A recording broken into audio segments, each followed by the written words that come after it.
নমস্কার। আপনাদের বাড়ির ওয়ারিংয়ে ধরুন ইনভার্টার লাগানো আছে, অনেকের প্রবলেম হয় এটা। ইনভার্টার লাগানো আছে বাড়িতে, ইনভার্টার লাগানোর পরে আপনার দেখা গেলো পাওয়ার যখন থাকছে, কারেন্ট যখন থাকছে, তখন আপনার বাড়ির লাইট ফ্যান সব কিছু ঠিকঠাক চলছে।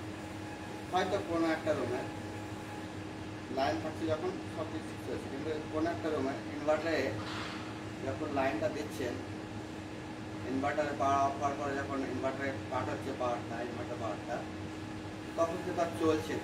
তখন সেক্ষেত্রে অনেকে বুঝতে পারে না প্রবলেমটা কী। তো আপনাদেরকে বলবো যে আপনারা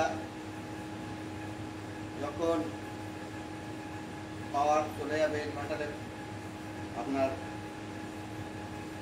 পাওয়ারটা, ইনভার্টার পাওয়ারটা যখন রুমে আসবে, তখন কোনো একটা রুমের যদি পাওয়ার না থাকে, তখন সেক্ষেত্রে আপনার বাড়ির ওয়ারিংটা চেক করবেন সেই রুমে, দেখবেন প্রবলেমটা ধরা পড়বে। আর ডিটেলস আরও যদি কোনো কিছু জানতে চান তো আমাকে কমেন্ট বক্সে কমেন্ট করুন। যদি কোনো রকম এরকম ধরনের প্রবলেম হয়ে থাকে, তাহলে পরে আশা করছি প্রবলেমটা সলভ করার চেষ্টা করব।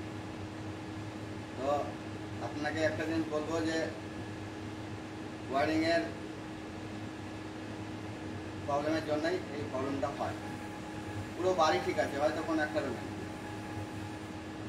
পাওয়ার চলে এলো আবার ঠিক চলছে, ইনভার্টারে করলেও পাওয়ার থাকছে চলছে না। সেক্ষেত্রে আপনার ওয়ারিংটা চেক করাবেন প্রপারলি হবে, ভালোভাবে দেখবেন, আশা করি ফলটা বেরিয়ে আসবে। ওয়ারিংয়ের প্রবলেমের জন্যই এই টেস্টটা হয়। Thank you.